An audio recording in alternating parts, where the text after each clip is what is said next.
महात्मा पराशर ने कहा कि अपने घर को बहुत अच्छा कर लीजिए, बढ़िया कर लीजिए, और आप चाहोगे तो ये हो जाएगा। ऋषियों ने पूछा कि गृहस्थ का जीवन किस में चमकेगा? कहा हर गृहस्थ के घर में रोज अग्निहोत्र होना चाहिए, डेली होना चाहिए।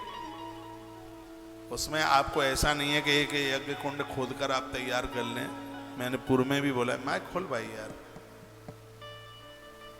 एक तांबे का पात्र लीजिए, बर्तन लीजिए, और दोपहर की 5 आहुति उसमें जरूर डालिए।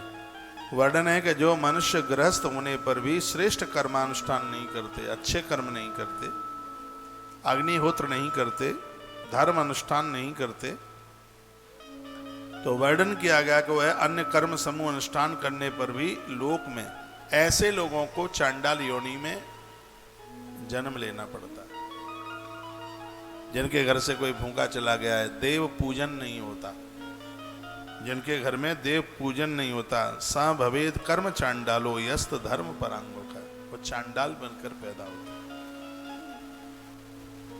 इसलिए आग्रह पूर्वक निवेदन है, दोनों हाथ मैंने जोड़ लिए हैं, घर में एक 5 आहुति।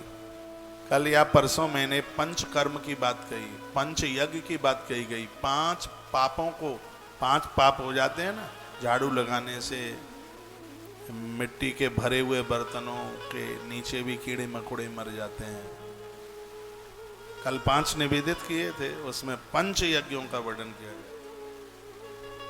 पंच यज्ञ में यह भी बोला गया था कि अतिथि एक यज्ञ भी है, पितृ यज्ञ भी है, वृद्धों का ध्यान रखें। वह बात कही गई है, उन लोगों के सभी कर्म समूह सब लुप्त हो जाते हैं और वो उनको चांडाल योनि में जन्म लेना पड़ता है, जिसका गृहस्थ जीवन। महात्मा बिगड़े तो ब्रह्म राक्षस बनता है, और ग्रस्त बिगड़े तो चांडाल बनता है। वर्णन है। इसलिए सावधान होकर के अपने जीवन का निर्वहन कीजिए, अच्छे बनिए, अच्छी संतान को जन्म दीजिए, अच्छी औलाद, वो आपके हाथ में। भाई राजीव दीक्षित कहा करते थे कि माताएं जैसा चाहेंगी वैसा ही बच्चा जन्म दे सकती है। मैं उन्हें बहुत सुनता रहा हूं, आजकल मुझे टाइम नहीं मिलता है। मैंने बहुत भाई राजीव दीक्षित को सुना है, कहा ये नारी चाहे तो डॉक्टर पैदा कर दे, कलेक्टर, महात्मा, और हमारे ग्रंथ भी कहते हैं नारी चाहे तो परमात्मा को जन्म दे दे धरती पर, ये इसके हाथ की बात है। और स क्षेत्र जिसैव दत्त कृतम न कस्सुता। वर्णन है 4 प्रकार के पुत्र कहे गए हमारे ग्रंथों में, औरस, क्षेत्रज, दत्त और कृत्रिम प्रकार से 4 प्रकार के पुत्र हैं। उनमें से पिता या माता पिता के द्वारा जिस बच्चे का जन्म हुआ है उसको बड़ा विशेष माना गया है। नहीं तो एक इसमें दत्तक पुत्र भी है, दत्तक पुत्र है इसमें। एक बार जयकारा लगाइए, बोलो भक्त वत्सल भगवान की जय हो। श्री राधे। श्री हनुमान जी महाराज की जय जय। श्री राधे श्री राधे श्री राधे। महात्मा पाराशर ने पुत्र की बड़ी महिमा का वर्णन किया गया है। पुत्र वह है जो अपने किए गए दिव्य कर्मों के द्वारा माता पिता को वह स्थान दे दे जो स्थान कभी तो बड़े बड़े योगियों को भी प्राप्त नहीं हो पाता। पुत्र तो पिता की आत्मा है। ये धरती पर ऐसे भी पुत्र हैं, उनको ना तो ये पता है कि पापा खुश हैं या दुखी हैं, उनको कौन देखने वाला। पैसा कमाइए, दुनिया कमाती है अपना परिवार चलाने के लिए। या तो साल में एक आध बार आप अपने मम्मी पापा के पास जाते रहिए, या वर्ष में एक आध बार आप उन्हें अपने पास बुलाते रहिए। यह ग्रंथ तो ये कहता है कि जब तुम छोटे थे, जिस हिसाब से पिता ने तुम्हारा पालन किया, अब तुम बड़े हो गए हो, उसी हिसाब से अब तुम अपने पिता का रक्षण करो, उनका पालन करो। जैसे उन्होंने तुम्हें संभाला था इस वृद्धावस्था में, अब तुम उसी प्रकार से उन्हें संभालो। माता पिता का कर्जा गिरिराज जी की परिक्रमा लगाने से नहीं चुकता हो जाता। माता पिता का कर्जा द्वारकाधीश यात्रा करने से निपटारा नहीं हो जाता। माता पिता का ऋण माता पिता की सेवा करने से ही उस ऋण से मुक्ति मिलती है। ताली तो बजाना मत, भले ही मत बजाओ, मुझे कोई फर्क नहीं पड़ता।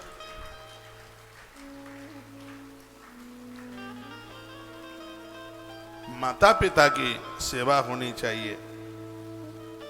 उनके निमित्त, उनके न होने पर उनके लिए आप, मैंने पूर्व में भी बोला है, घर से कोई ग्यारस करके चला गया, उद्धापन नहीं हो पाया, आप करो उनका। उनके मन की कोई ऐसी इच्छा थी, अभिलाषा थी और वो नहीं हो पाई, उसको आप पूरा कीजिएगा। वो आपका धर्म है, वो आपका काम है, उसे आप पूरा करें।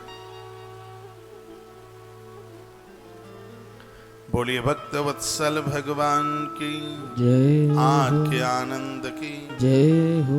जय जय श्री राधे श्री राधे श्याम। वर्णने ज्येष्ठ भ्राता यदा तिष्ठे दानम नैव कारयेत्। ये तो वही श्लोक है जिसको मैं पूर्व में भी बोलता आया हूँ। ज्येष्ठ भ्राता पिता की तरह होता है, लघु भ्राता पुत्र की तरह, पुत्र से ज्यादा होता है।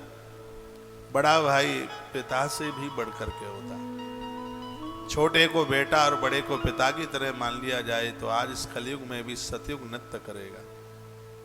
लड़ाइयां नहीं होंगी, झगड़े नहीं होंगे। इसके लिए हमारे महापुरुषों ने तो बड़े बड़े ग्रंथों में अपना प्रवचन संकलित कर दिया है, लेकिन अब पढ़ करके उसको उतारा जाए जीवन में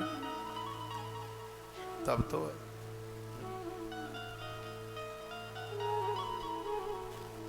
और भी बड़ी सुंदर बातें कही हैं। पितृ यशत नाधानम कथम पुत्रस्त कारयेत्। इसमें वर्णन है कि भाई भाई में कितना भी प्रेम हो, कितना भी प्रेम हो भाई भाई में, और होना चाहिए। यदि भाई की मृत्यु हुई है और उसके बच्चे हैं तो उसका अंतिम संस्कार उसके बच्चे के ही द्वारा कराइए। ये नहीं कि भाई हमारा है। चलो तुम्हें प्रीति थी, तुम भाई रहे हो, लेकिन चिता में अग्नि देने का जो अधिकार है, महात्मा पराशर कहते हैं उसके बेटे को ही है, उसकी ही संतान को है। ऐसा वर्णन किया गया है, कहा गया। बताया गया है कि पुत्र की यदि मृत्यु हुई है तो उसको अग्नि संस्कार करने का अधिकार पिता को नहीं है। पिता को तो केस कटवाने का भी अधिकार नहीं है। पुत्र की मृत्यु पर यदि उस पुत्र को बेटा नहीं है, संतान नहीं है, तो यह अधिकार उसके भाइयों को जाता है। उसका अंतिम चिता अग्नि है, वो उसके भाई करे, वो अधिकार पिता के लिए नहीं है। ऐसा वर्णन किया गया है, ऐसा कहा गया। और यह भी यहाँ कहा गया है, आपके घर में कोई शुभ कर्म हो रहा है, आप कथा करा रहे हैं, तो या पिता की मृत्यु हुई है और घर की स्त्रियां रूठ जाएं और कहेंगे नहीं वो बड़ा वाला ही क्यों अग्नि, चिता में अग्नि क्यों लगाएगा, मेरा पति नहीं लगा सकता क्या? इसमें वर्णन है कि बड़े भाई के होते हुए यह कार्य बड़े भाई के ही द्वारा होना चाहिए। एक यहाँ बड़ी सुंदर बात महात्मा पराशर ने कही है, यदि बड़ा भाई नास्तिक है, माता पिता को मानता नहीं है, तो फिर उसके नीचे के मंझोले हैं या सबसे छोटे हैं, कोई भी हैं, ये सब श्राद्ध कर्म हैं और ये सब काम हैं, वो बड़े से छोटों को पूरा अधिकार जाता है करने के लिए। पहले तो बड़ा करे, यदि वो किसी भी प्रकार से नास्तिक है मान लिया जाए, वो करता नहीं है, उसकी श्रद्धा नहीं है,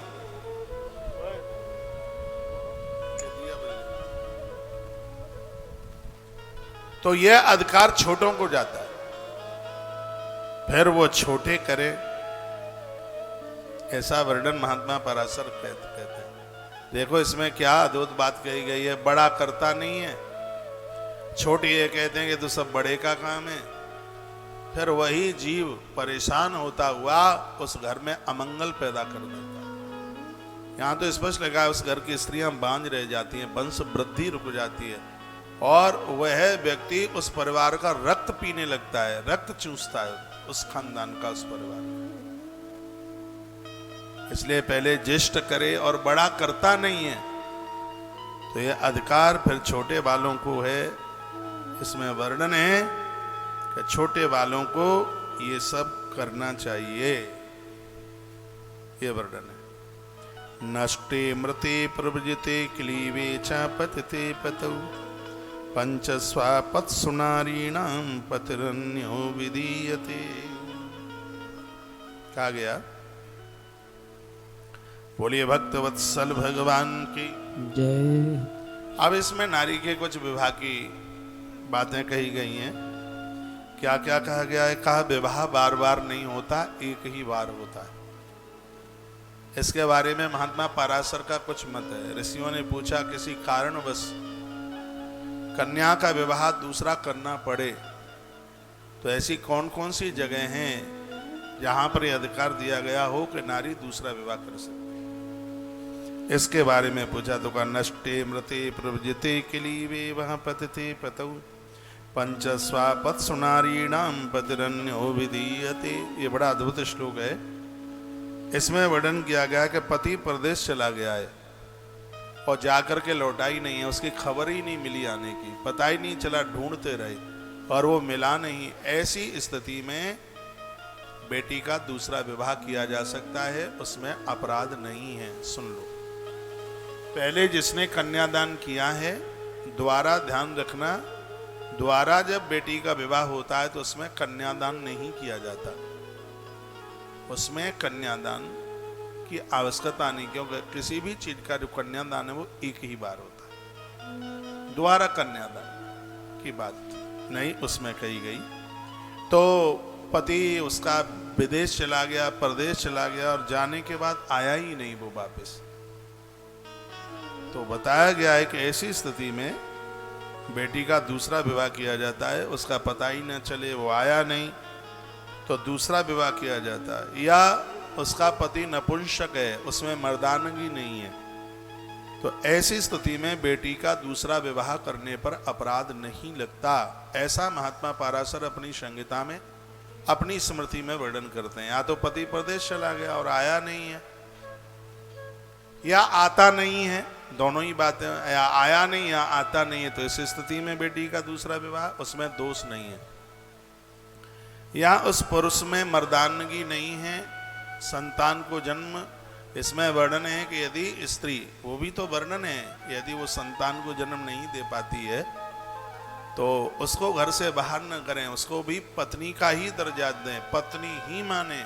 ऐसी स्थिति में पुरुष को भी दूसरे विवाह करने का अधिकार होता है। माता कैकेयी के संग राजा दशरथ का इसी प्रकार से विवाह हुआ था। तो वर्णन किया गया है कि या तो वो पति चला गया है, वापस आया नहीं है, या वो नपुंसक है, और इसमें वर्णन किया गया है कि या वो कोई संत महापुरुष, कोई महात्मा बन गया है। उस प्रकार से भी यदि कन्या का दूसरा विवाह करते हैं तो इसमें वर्णन किया गया है कि उसको किसी भी प्रकार का बिल्कुल उसको दोष नहीं लगता, ऐसा वर्णन इसमें किया गया। फिर एक नीचे का और श्लोक बड़ा अद्भुत है, वो भी सुन लें। लिखा है मृते भर्तर या नारी ब्रह्मचर्य व्रते स्थिता सा मृता लभते स्वर्गम यथाते ब्रह्मचारिणा। इसमें वर्णन किया है कि यदि किसी नारी का पति मृत्यु को प्राप्त हो गया है और यदि उस नारी ने साध्वी गिरी ब्रह्मचारिणी बनकर जीवन का निर्वाह किया है और उसने अपना दूसरा विवाह नहीं किया, तो ऐसे ग्रंथ में लिखा है कि उसका किया गया हर सत्कर्म मरने के बाद उसके उस पति को पूरा का पूरा उसे प्राप्त होता है। उससे कोई अपराध हुआ है, उसके द्वारा किया सत्कर्म उसको प्राप्त होता है। और इसमें वर्णन किया गया, ये कहा गया है कि उस नारी की जब मृत्यु होती है तो उसको लेने के लिए यमराज के गढ़ नहीं, उसको लेने के लिए स्वयं भगवान नारायण चल करके आते हैं। ऐसी नारी को बहुत सम्मान पूर्वक ले जाया जाता है, ऐसा वर्णन है।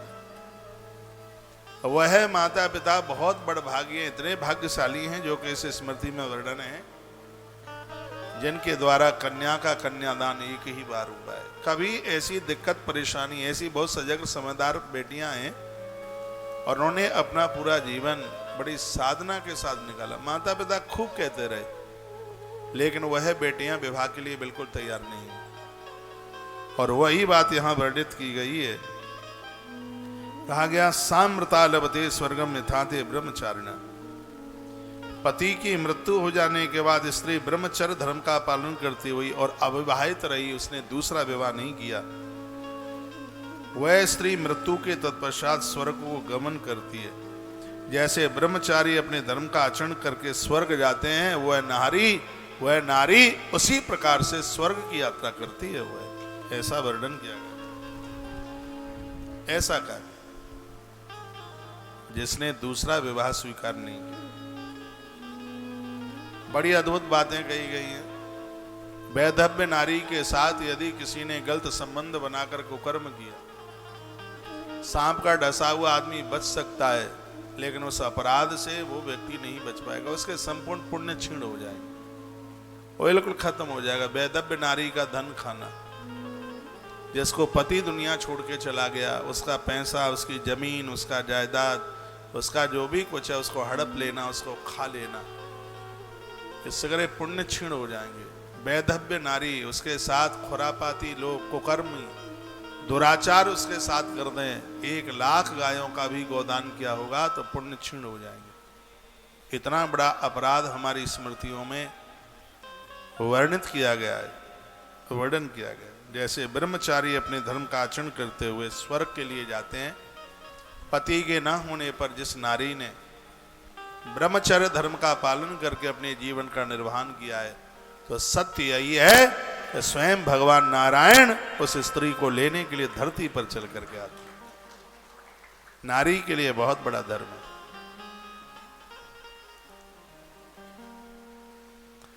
ग्रंथों में वर्णन है कि अविवाहित जीवन पुरुष के लिए निकालना इतनी बड़ी बात नहीं है जितनी बड़ी बात नारी के लिए, स्त्री के लिए। उसके ऊपर 100 लोग उंगली उठाने वाले होते हैं।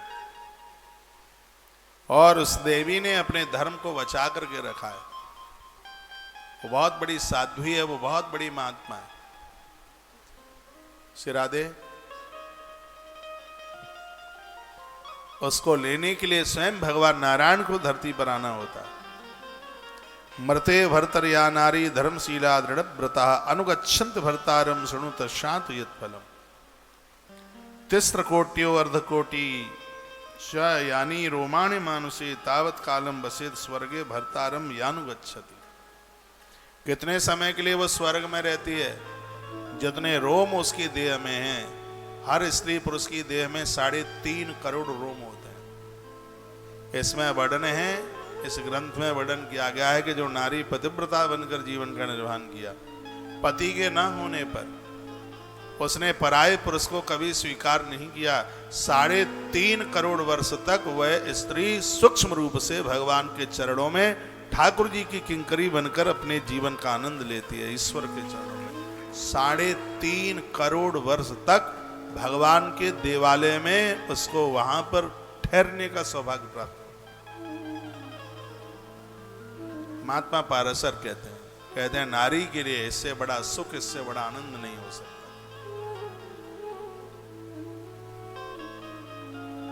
पुरुष के लिए बड़े भजन की जरूरत की गई है मुक्ति के लिए, माताओं के लिए नहीं। माताओं के लिए तो कहा गया है अपने चरित्र को बचा करके रख ले, उसके लिए सबसे बड़ी आराधना है, सबसे बड़ी साधना है। अपने चरित्र को सुरक्षित रख ले बस। वर्णन है हमारे ग्रंथों में लिखा है, जिस समय गंगा को धरती पर लाया गया तो भगीरथ को मां गंगा बोली कि पापी स्नान करेंगे, मैं अपवित्र हो जाऊंगी। तो भगीरथ ने क्या कहा, हे मां गंगे, चरित्रवान स्त्रियां तेरे अंदर डुबकी लगाएंगी तो तू फिर से द्वारा से तू पावन हो जाएगी। दुनिया को पवित्र करने वाली गंगा है और गंगा को भी पवित्र करने वाली चरित्रवान नारी। क्या सुंदर बात इसमें महात्मा पाराशर ने कही है पुरुष को अपने उद्धार के लिए बहुत कुछ करना पड़ता है, नारी बस अपने चरित्र को संभाल करके रख ले, उसको बहुत कुछ ज्यादा करने की जरूरत है ही नहीं, उसी में उसका कल्याण है। उसके लिए तो भगवान के पार्षद नहीं, ऐसी नारी को लेने के लिए स्वयं भगवान धरती पर चल करके आते, क्योंकि नारी के चरित्रवान होने पर धरती पर अच्छी औलाद का जन्म होता है। ये जितने भी अच्छे लोग धरती पर पैदा हुए हैं, ये श्रेय उनके पिता को नहीं, उसकी मां को जाता है। दैत्य कुल में प्रहलाद हुए, ये श्रेय हिरण्यकश्यप का नहीं है, ये श्रेय माता कयादु का है। मां कयादु की विशेषता है, क्योंकि मां की देखरेख में ही तो बच्चे चरित्रवान हो जाते हैं। जैसे केसर हर भूमि पर नहीं होती, केसर के लिए कश्मीर चाहिए, अच्छी औलाद के लिए पवित्र मां चाहिए, चरित्रवान मां चाहिए। मां की वजह से संतान चरित्रवान होती है, पिता की वजह से विद्वान होती है, वंश की वजह से औलाद कायर नहीं होती, वीर होती है, और स्वयं की वजह से लोग धनवान होते हैं। जो पुरुषार्थी होते हैं वो धनवान होते हैं। तो महात्मा पाराशर ने बड़ी अद्भुत अद्भुत बातें कही हैं। तिस्त्र कोटि अर्ध कोटि, तिस्त्र कोटि यानी 3 करोड़, अर्ध कोटि 50,000 और जोड़ दो उसमें, तो कितना हो गया? तिस्त्र कोटि, तिस्त्र माने 3 कोटि माने करोड़, प्लस अर्ध कोटि, अर्ध कोटि यानी 50,000, आधा करोड़, तो 3 में आधा जोड़ दो तो 3.5 करोड़ हो गया ना। इसमें वर्णन है कि 3.5 करोड़ वर्ष तक वो स्त्री भगवान के धाम में रहती है, ठाकुर जी के चरणों में उसे स्थान प्राप्त होता है। जो नारी चरित्रवान होकर के ही उसने अपनी मृत्यु को प्राप्त किया। पति के ना होने पर, चाहे वो अविवाहित रही है, चाहे पति ने उसे छोड़ दिया, चाहे पति दुनिया छोड़ करके चला गया, इन तीनों कारणों में से कोई भी कारण रहा हो, या उसका पति बीमार हो गया, बीमार होकर के वो चारपाई पर वो लगा हुआ है, इसमें से कोई भी कारण हो, इन कारणों में नारी ने अपने ब्रह्मचर्य धर्म के साथ में अपने जीवन का निर्वहन किया। महात्मा पाराशर कहते हैं कि ऐसी नारी को लेने के लिए नारायण धरती पर आते हैं और 3.5 करोड़ वर्ष तक वो भगवान के धाम में आनंद लेती है। ईश्वर के दरबार में उसका सौभाग्य मिलता है। वह वहां जीवन जीती है जहां बड़े बड़े योगी नहीं पहुंच पाते, जिस जगह पर बड़े बड़े साधक नहीं पहुंच पाते, और नारी को वह स्थान बड़ा सहज में मिल जाता है। तावत कालम बसेत स्वर्गम भर्तारम यानुगच्छति, वर्णन है। तावत कालम बसेत स्वर्गम, एक लंबे समय के लिए 3.5 करोड़ वर्ष के लिए वो भगवान के धाम में आनंद मनाती। चरित्रवान नारी अपने पति का कैसे उद्धार कर देती है, महात्मा पाराशर एक श्लोक में बोल रहे हैं। वो कहते हैं, व्याल ग्राई यथा व्यालम बलादुत्तरते बिलाद एवं स्त्रीपति बुद्धितने वैव समोदते। वर्णन किया है कि एक चरित्रवान नारी कैसे अपने पति का उद्धार करती है। लिखा है, सर्प पकड़ने वाला सपेरा जैसे बिल में से अपने कौशल, अपनी योग्यता के द्वारा सर्प को बाहर निकाल लेता है बीन बजाकर। ये इसमें उदाहरण दिया जा रहा है, एग्जाम्पल दिया जा रहा है। जैसे सपेरा बीन बजाता हुआ बिल के अंदर सांप घुस गया है, ये कौशल, ये विद्या उसके पास में है कि वह उस बिल में से सांप को निकाल लेता है। वैसे ही पति मरने के बाद भी स्त्री सतीव्रत के पालन करके ब्रह्मचारिणी होकर, यदि उसका दुराग्रही पति है, अपराधी पति है, ऐसे पति को भी वो नरक के मुंह में से ऐसे बचा लेती है, बाहर निकाल लेती है, जैसे बिल में से सपेरा सांप को बाहर निकाल लेता है। वो नरक में अपने पति को नहीं जाने देती। तो एक चंचला वाली कथा ऐसी तो आती है उसमें शिव महापुराण में। पत्नी का धार्मिक पारमार्थिक होना बहुत ज्यादा जरूरी है।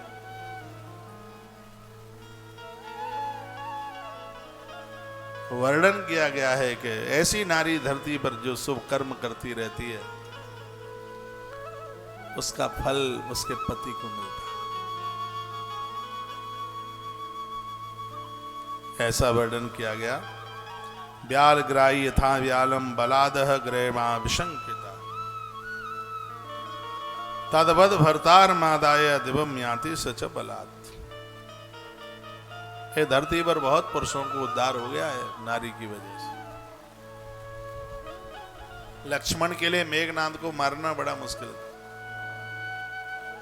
मेघनाद के उद्धार के लिए, मेघनाद के आत्म कल्याण के लिए उर्मिला का जो पातिव्रत धर्म है वो बड़ा वंदनीय है, बहुत प्रणाम करने को लायक है।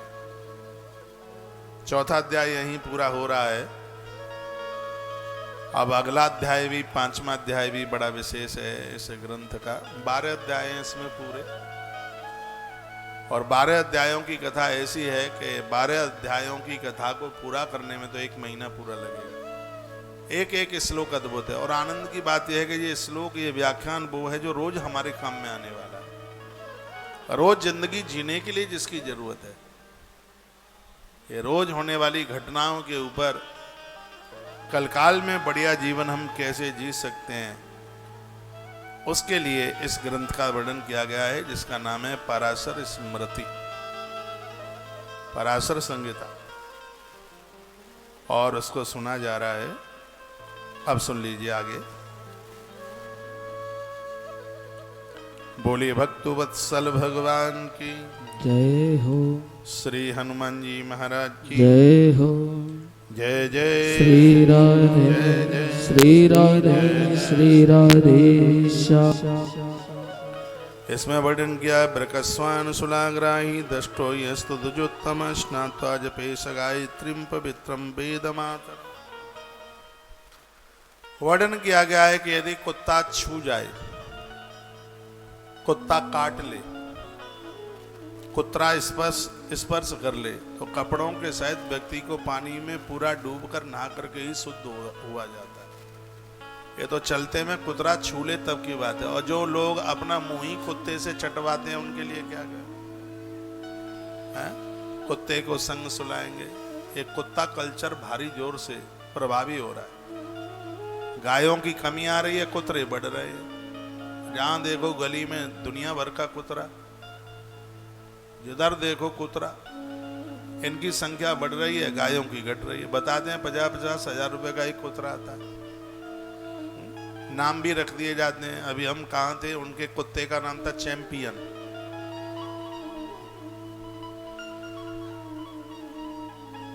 स्वयं भले ही साबुन से ना नहाए, स्वयं भले ही चाय के लिए दूध ना हो, लेकिन उसको रोटी मीड करके दूध में ही खिलाएंगे उसको। इसमें वर्णन है कि यदि किसी व्यक्ति को कुत्ते ने काट लिया है तो नाभि में इंजेक्शन लगता है और कुत्ते का जहर हाल फैलता है।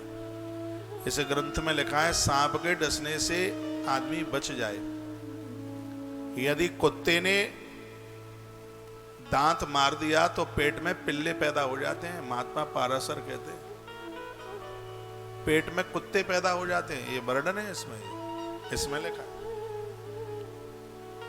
यदि कुतरे ने दांत जमा दिया, कुत्ते ने काट लिया, तो पूरे शरीर में जहर फैल जाएगा। और जहर ही नहीं फैलेगा, चाहे स्त्री हो चाहे पुरुष। यदि कुत्ते ने काटा है तो उसके पेट में कुत्ते पैदा हो जाएंगे। ये इतना विषाक्त है, ये इतना विषैला है।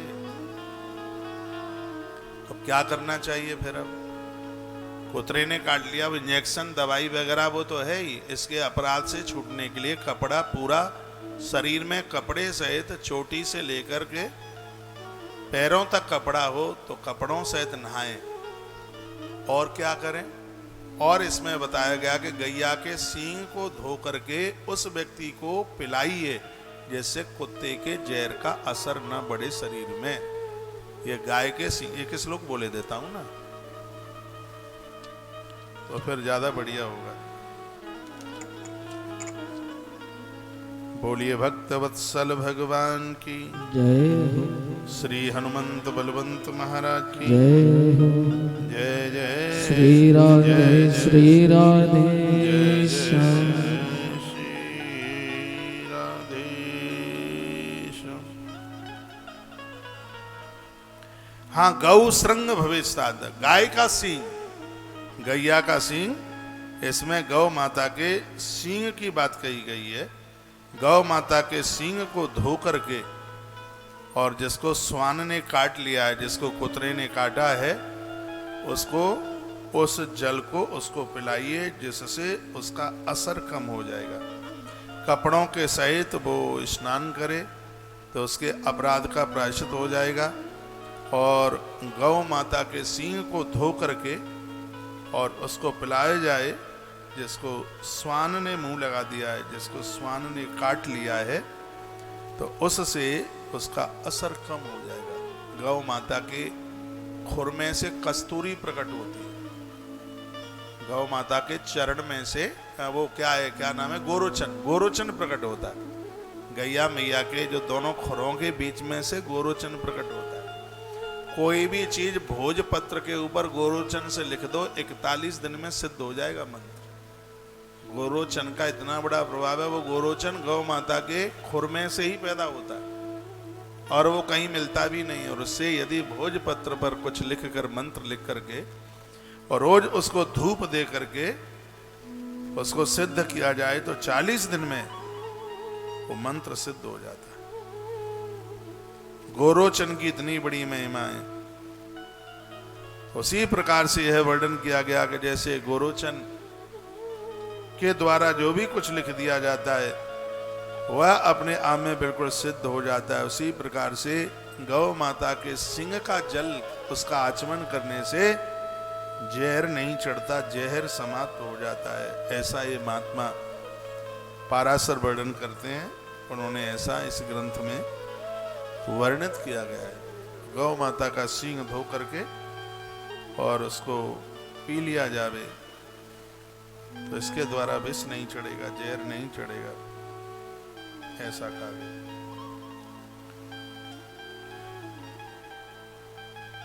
इसमें सबकी बात कही गई है। बंदर काट ले, मूसक काट ले, चूहा काट ले, उसका भी वर्णन किया गया। खरगोश भी दांत जमा देता है, वो है भी अपना दांत जमा दे, वो भी काट ले, तो वर्णन किया गया है।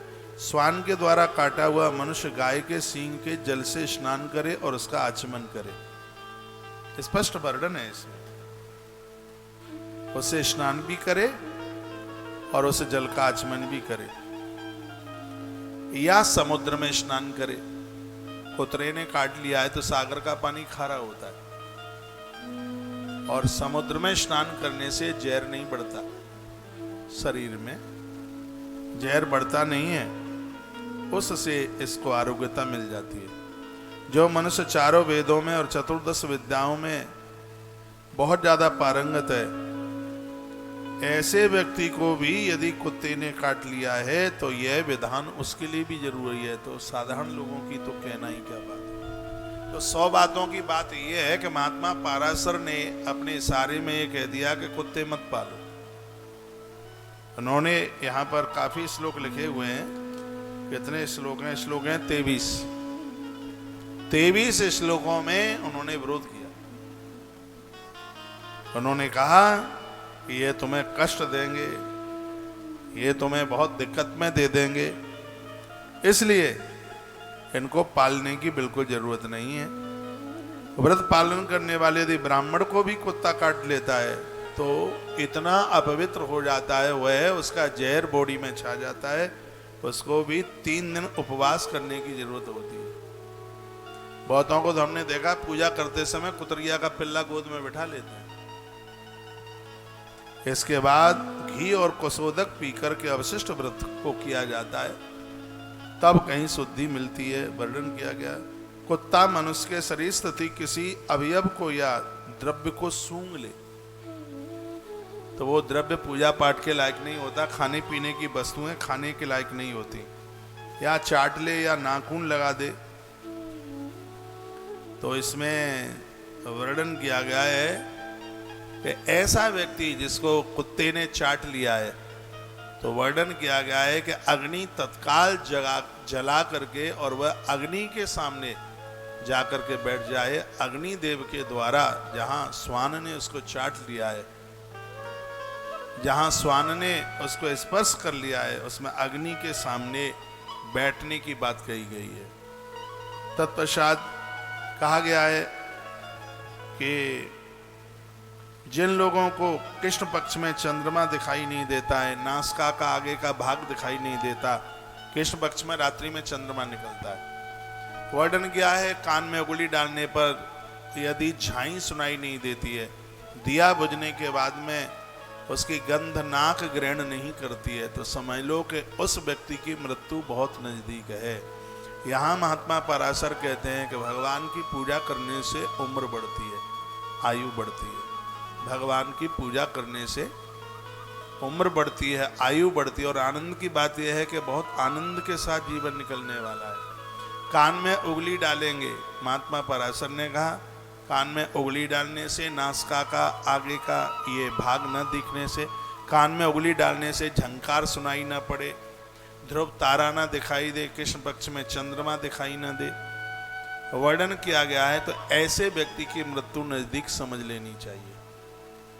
तो अपनी आयु को बढ़ाने के लिए भी यहाँ पर बड़े उपचारों का वर्णन किया गया है। अब माथे पर हाथ रख के बैठ जाए, अब तो वहां उतना लिखा है, बस उतना ही जीना है, नहीं। इसमें इस ग्रंथ में वर्णन किया गया है कि ऐसा जीवन जीने पर आप लंबी उम्र जीवन जिंदगी जी के जा सकते हैं। उसमें से एक अग्निहोत्री काम है, अग्निहोत्र। ऐसे उम्र बढ़ती है, किसी को जल पिलाने से आयु बढ़ती है, महामृत्युंजय का जप करने से आयु बढ़ती है, गायत्री का जप करने से उम्र बढ़ती है, सूर्य भगवान को जल देने से उम्र बढ़ती है, और भगवान महादेव का अभिषेक करने से आयु बढ़ती है। महात्मा पराशर ने बड़ी अद्भुत अद्भुत अद्भुत अद्भुत बातों का वर्णन किया गया है। ऐसी बातें कही गई हैं। 23 श्लोक बोले गए हैं। इन 23 श्लोकों में अपनी शुद्धता, अपनी स्वच्छता और अपनी पवित्रता की बातें कही गई हैं। बड़े आनंद के साथ में इस अध्याय को 5वें नंबर का यह अध्याय है, इसको पूरा किया। अग्निहोत्र के ऊपर बहुत ज्यादा जोर दिया गया है। 1:45 बजने वाला है, अभी 1 बज जाएगा। और आज कथा को मैं बड़े टाइम से ही, अब जो बचे हुए दिन हैं इसमें कथा टाइम से ही शुरू हो जाएगी। लास्ट 10 बजे, 10 बजे मैं व्यासपीठ पर रहूंगा, माइक खोलना 10 बजे से लेकर के 1 बजे तक सुबह का टाइम है। 1 बजे के बाद फिर आप अपने काम धामों में लग जाइए। और सुबह वैसे भी माथा बड़ा फ्रेश होता है, जो भी सुनाया जाता है वो जल्दी समझ में आ जाता है। तो ऐसा टाइम सुबह के ही शिफ्ट में जब से कथा शुरू करी है 36-37 महीने से, तो उसी शिफ्ट में कथा चल रही है। थोड़ा बाहर जाने पर कथा का टाइम बदल जाता है वहां के लोगों के हिसाब से, यहाँ तो यही टाइम रहता है। अभी कलकत्ता में कथा है, कथा के टाइमिंग से हैं 4 बजे से लेकर 8 बजे तक, वहां के भक्त लोग सुन पा रहे हैं।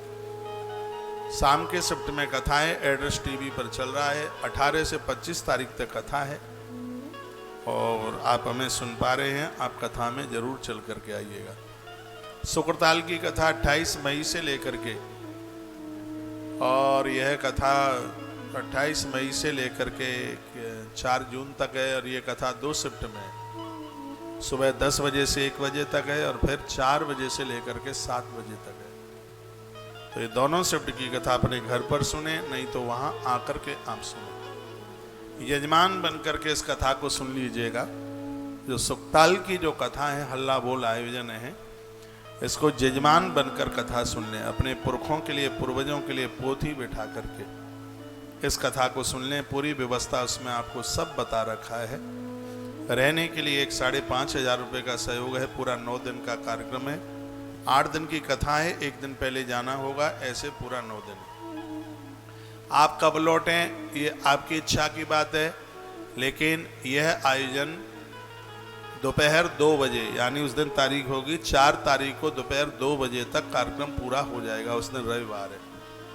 2 बजे के बाद मुझे तो निकलना है, वो आपकी इच्छा की बात है। आप उसके बाद भी रुकोगे तो होटल वोटल को आपको अपनी तरफ से किराया देना पड़ेगा। आश्रम की बुकिंग 4 तारीख की दोपहर 2 बजे तक बुकिंग है, क्योंकि 2 बजे उस दिन एक ही शिफ्ट की कथा है। 1 बजे तक कथा होगी, 1 घंटा और लग जाएगा निकलने में।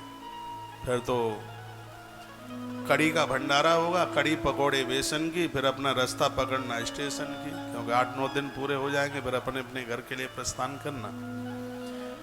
इस कथा में आने वाले लोग अपनी जपमाला, आसन, पंचपात्र और जिस भी किताब के ऊपर आप पाठ पूजा करते हैं वो लेके आइएगा, क्योंकि इसमें साधना शिविर का भी आनंद लेना है। बिल्कुल गंगा मैया की गोद में कथा हो रही है और बहुत आनंद होगा, इसमें आप चूक मत जाना।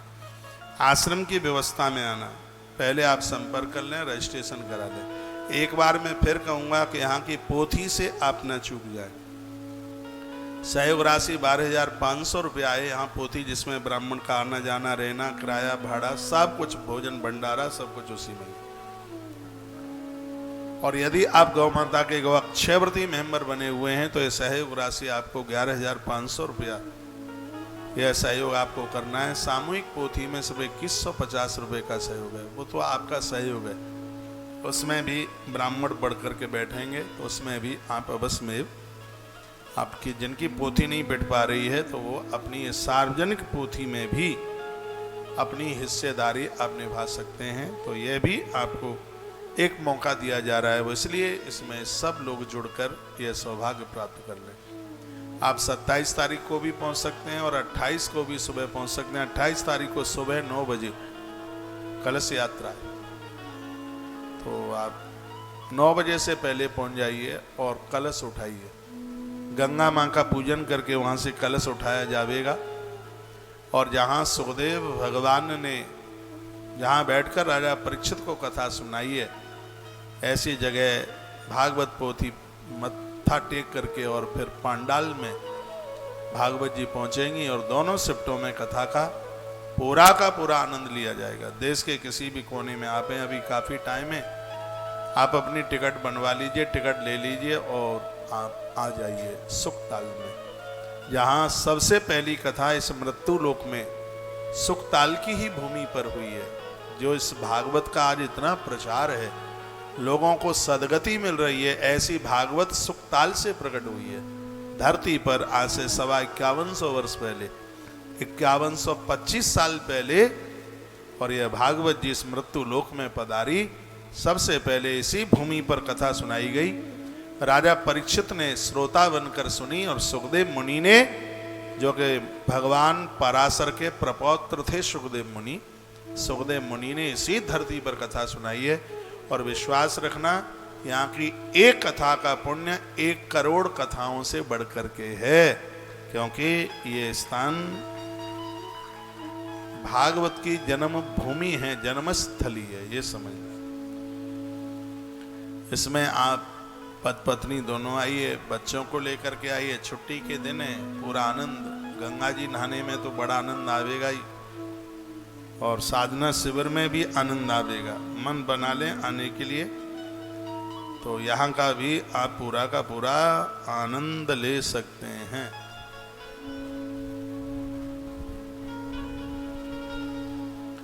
अभी मैं 2-3 दिन वृंदावन में हूँ, आज कल और परसों 16 तारीख तक, 17 की मेरी यहाँ से रवानगी है, तो 17 तारीख तक आप आ रही हैं। 17 तारीख तक दोपहर तक मेरी आपसे मुलाकात होगी और आप बिल्कुल पहुँच सकते हैं। यहाँ से दवाई भी दी जा रही है, चाहे डायबिटीज की है, चाहे घुटनों के दर्द की है।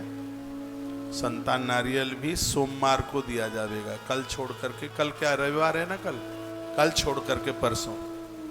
और मैंने एक वीडियो डाली है एकादशी के लिए, वो भी आप सुन लीजिए, आज ही सुबह डाली है। अपरा एकादशी है, उसकी कितनी बड़ी महिमा है, एकादशी कब की है, कितने टाइमिंग्स में है, वो सब मैंने वीडियो में डाल रखा है। तुलसी तपोवन यूट्यूब चैनल पर उसको सुन लीजिएगा।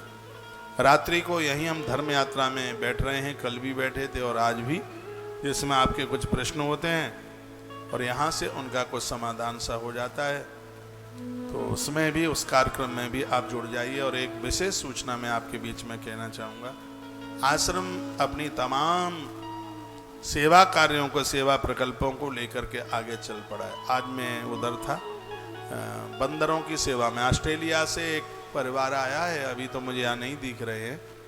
वो भी अपना ऑटो लेकर के पीछे पीछे वहाँ पहुँच गए जहाँ हम बंदरों को रोटियाँ और चना वगैरह डाल रहे थे। वहाँ उनके लिए तो नई सी बात थी, ऑस्ट्रेलिया से आए। अब हमारे लिए तो बातें पुरानी हो गई हैं, लेकिन यह मुझे जरूर पता है कि वहाँ जितने भी लोग मेरे पास खड़े हुए थे, सबने अपने चश्मे उतार उतार के अपनी जेब में रख लिए थे और मैं उनको बड़े ठीक से देख रहा था।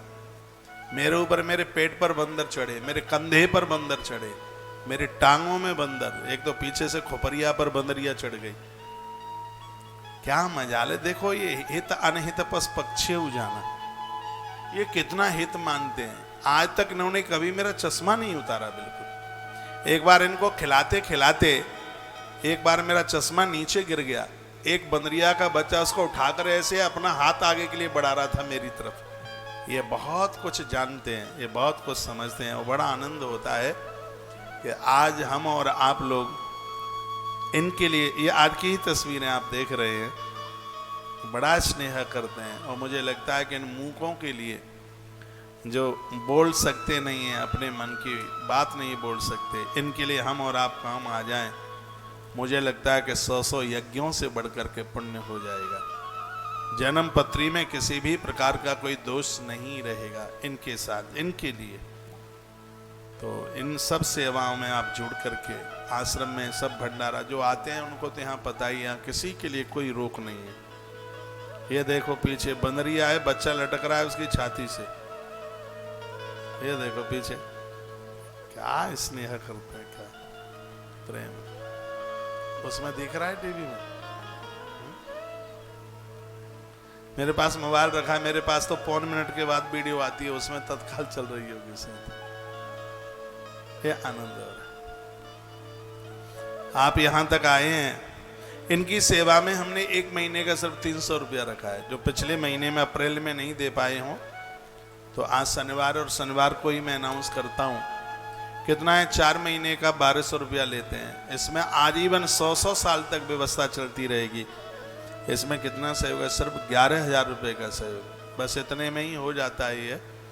और जितने में हो जाता है उतना हम यहाँ से अनाउंस कर देते हैं। चींटियों के लिए, जीव जंतुओं के लिए, जलचर प्राणियों के लिए। अब तो इस समय कछुए बहुत निकल के आ जाते हैं उधर केसी घाट की तरफ, तो उसमें भी हम पूरे वर्ष भर का, पूरे साल का कितना सहयोग लेते हैं उसमें 2350 रुपया, जिसमें ये उनका भी ये सब चलता रहता है। कितने सैकड़ों तो कौए आ जाते हैं वहाँ किनारे पर। और आप जानते हैं कि कागा को कुछ भी खिला पिला दें तो उसे पुरखे, उसे पितर संतुष्ट हो जाते हैं।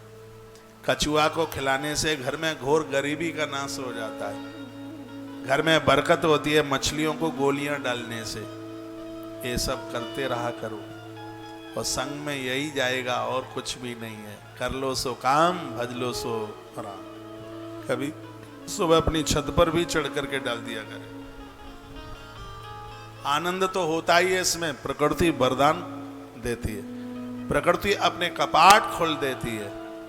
इन सब चीजों में विश्वास कीजिए, ये सब चीजें करते रहोगे ठीक हो। गौतीर्थ, तुलसी तपोवन, गौशाला इस समय गायों के लिए भूसा खरीद रही है। आपने योगदान किया है, बहुत बढ़िया है। जो नहीं किए हैं मैं उनको आग्रह पूर्वक निवेदन करूंगा, 1 क्विंटल भूसे का 1000 रुपया और 25 क्विंटल भूसे का सहयोग 21,000 रुपया। बड़ी गाड़ी में 25 क्विंटल भूसा आता है, उसमें 21,000 रुपये का सहयोग ले रहे हैं।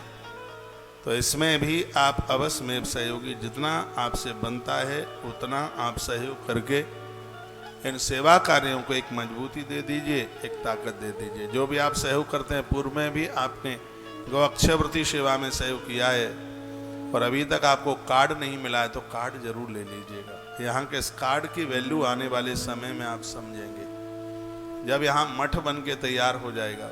जिस उस समय ये मठ चालू हो रहा होगा, वृंदावन में कमरों का रेंट किराया 5 से 7 हजार रुपया चल रहा होगा।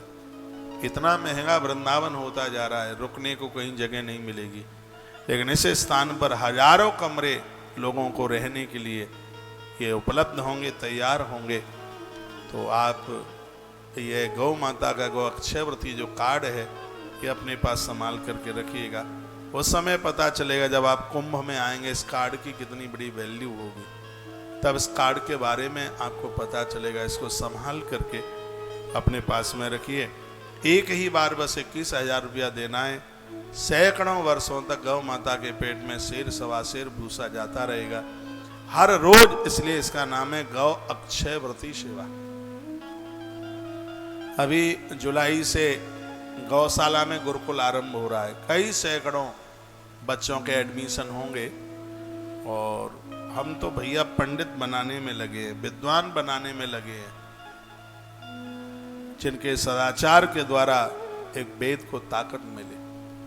अभी जुलाई में एडमिशन होगा, उसके लिए भी हमने इस विद्या के लिए ऐसी व्यवस्था रखी गई है, सैकड़ों वर्षों तक बच्चे पढ़ते रहें। एक बार सिर्फ 25,000 रुपये का सहयोग करते हैं उसके एफडी के द्वारा, और यह गुरुकुल का संचालन चलता रहेगा, ऐसी व्यवस्था रखी गई है। एक वर्ष के लिए सहयोग राशि उसमें 6,000 रुपया रखी गई है और आजीवन उसकी सहयोग राशि रखी गई है सिर्फ 25,000 रुपये का सहयोग करते हुए।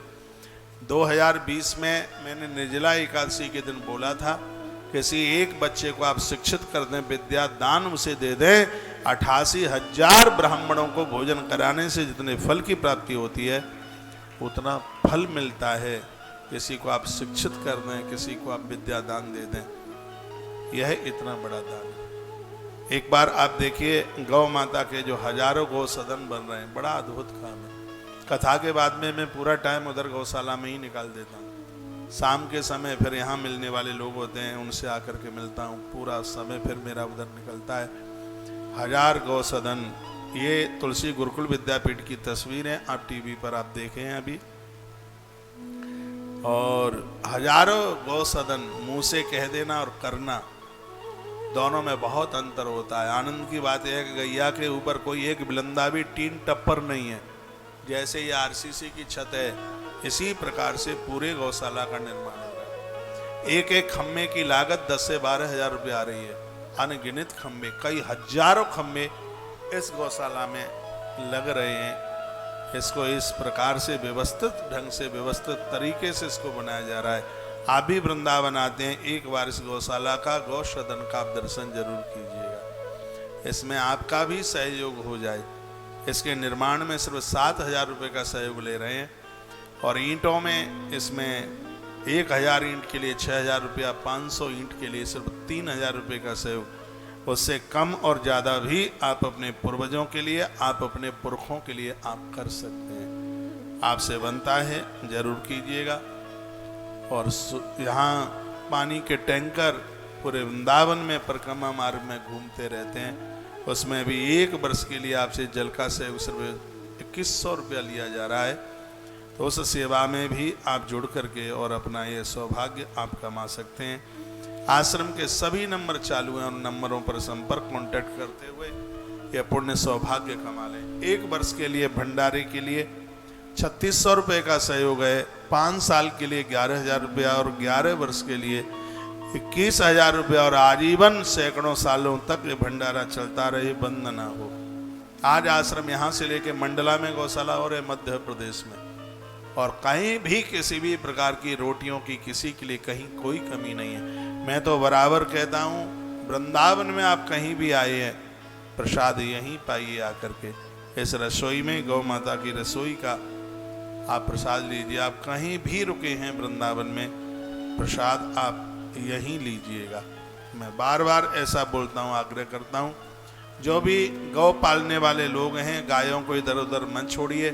तुलसी तपोवन गौशाला इंतजार करती है, प्रतीक्षा करती है। आपके पास यदि गाय है तो आप गैया को, देसी गाय है, उसको आप गौशाला तक भेजिए। हमारे पास में बहुत फोन आते हैं इन गौशाला वालों के, कहते हैं हमारे यहाँ 25 साढ़ है महाराज जी, आप ले लेंगे। मैंने कहा गैया का दूध तुम पी लो, साढ़ हमारे यहाँ भेज दो। कितनी होशियारी दिखा रहे हैं, कितनी चतुराई दिखा रहे हैं। एक भी बार ये नहीं कहा कि 5 गैया भेज दें क्या। हमारे यहाँ इस गौशाला में या तो रोडों पर सड़क पर जो घूमने वाले सांड हैं जिनको कसाई लोग पकड़ करके लेके जाते हैं, हम उनको अपने यहाँ लेके आ रहे हैं। और हमारे यहाँ का जन्मा हुआ गाय का बछड़ा, उसके लिए यहाँ बड़ा आनंद है, बहुत आनंद में जी रही है। गौशाला अपने यहाँ जन्मे हुए नंदी को कभी बाहर नहीं छोड़ेगी, कभी नहीं छोड़ेगी। हमारे यहाँ नंदी महादेव की तरह पूजा जाता है। तो मैं आपको कहना चाहूँगा, निवेदन करना चाहूँगा कि आप अपनी गायों को ऐसे ही चौड़े में मत छोड़ दीजिएगा।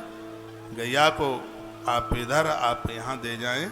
हम गाय की सेवा माँ की तरह करते हैं। जीतराम जी शर्मा आप लिखा है, गुरुदेव मैंने गौशाला देखी है और कथा भी सुनी है मैंने गौशाला में, तो आपको पता ही होगा कि ये गौशाला कैसी है। और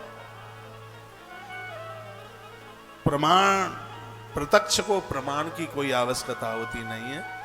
वहाँ तो जो पहुँचते हैं, कल मेरे पास एक जज साहब बैठे हुए थे, वो कल प्रयाग से आए थे।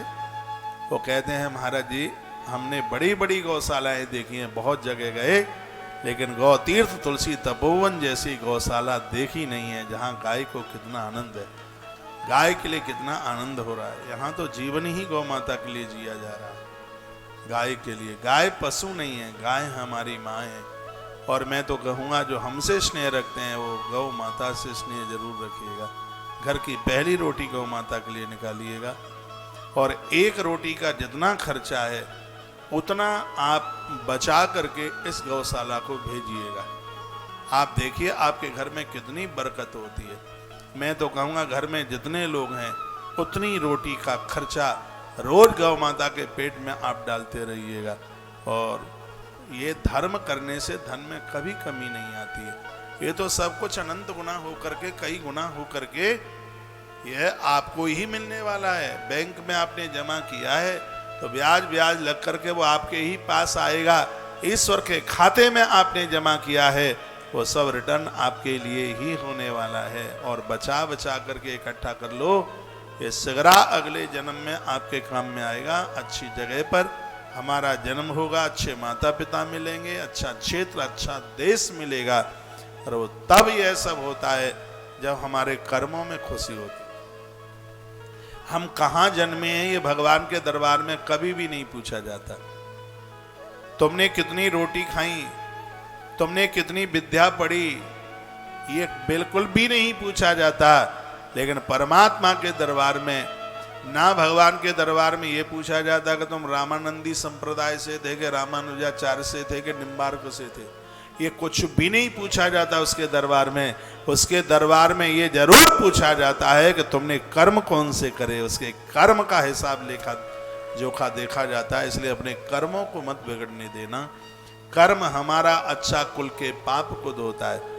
हमारे जीवन की आन बान और शान तो हमारे सत्कर्म हैं। अपने कर्मों को बिगड़ने मत देना। अपने कर्मों में से उपासना की खुशबू आनी चाहिए, सुगंधी आनी चाहिए। तो हम बढ़िया से बढ़िया कर्म, अच्छे से अच्छे कार्य करें। हमारे ग्रंथ, हमारे संत, हमारे महापुरुष इसी बात के लिए हमें संबोधित करते हैं। आइए थोड़ी सी कथा में और आगे के लिए बढ़ा दूं। इसमें कहा गया है कि लोग अपना कल्याण चाहते हैं, अपने घर में अग्निहोत्र करें, समी की समुदाय जलाएं, ज़्यादा नहीं हो सकता तो 21 आहुतियाँ डालें। तो वर्णन उसे 21 आहुतियों में कुछ आहुतियाँ हैं जिसमें लिखा है, इसमें कुछ भगवान के चरणों में है, कुछ अंगूठों की है, कुछ अधर की है, कुछ उदर की है, कुछ भगवान के मस्तिष्क की है। इस प्रकार से महात्मा जी ने वर्णन किया गया है। अग्निहोत्र करके लोग इस धरती पर अपने कष्टों का निवारण और मरने के बाद में वो मुक्ति के कपाट खोल लेते हैं। अग्निहोत्र का इतना बड़ा प्रभाव है अपने आप में। अब के तो ताली ज़्यादा आपने बजा दी है। बोलिए भक्त वत्सल भगवान की जय, श्री हनुमंत बलवंत महाराज की जय हो, आज के आनंद की जय हो। जय जय श्री राधे, जय जय श्री राधे, श्री राधे श्याम।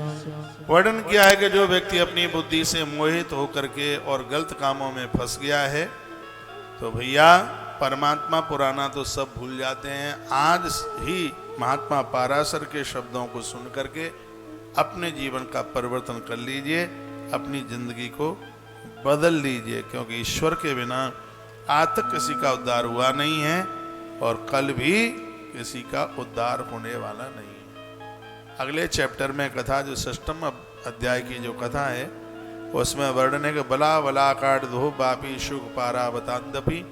यदि हमारे द्वारा कोई जीव हत्या हो जाती है, वर्णन किया गया है, क्या वर्णन किया गया? तोता मर जाए, बगुली मर जाए, टटेरी मर जाए, बगुला मर जाए, तो उसकी शुद्धि किस प्रकार से हो सकती है? फिर कहा गया है कि यदि हमारे द्वारा भेड़िया मर जाए, कौआ कबूतर मर जाए, कौए को दाना, कौए को रोटी, कबूतर को दाना खिलाना बड़ा शुभ है, लेकिन हमारे हाथों से इनकी हत्या हो जाती है तो बहुत बड़ा शुभ है। बंदर मर जाए तो उसका क्या प्रायश्चित है? रास्ते में गैया मर जाए तो क्या प्रायश्चित है? और इन अपराधों को एक भयंकर अपराध माना गया है, जीव हत्या को। तो उसके बारे में बताया गया, कहा चकोर मर जाए, कुकर नाम का पक्षी मर जाए तो इसका प्रायश्चित कैसे होगा? नीलकंठ की मृत्यु हो जाए, भले ही अनजान में हो जाए, लेकिन इनकी मौत हो गई है तो इनसे फिर प्रायश्चित कैसे किया जा सकता है? चूहा मर जाए, देखो चूहे को इतना बड़ा अपराध माना गया, लोग चूहे को मारने के लिए जहर वाली गोलियां रख देते हैं।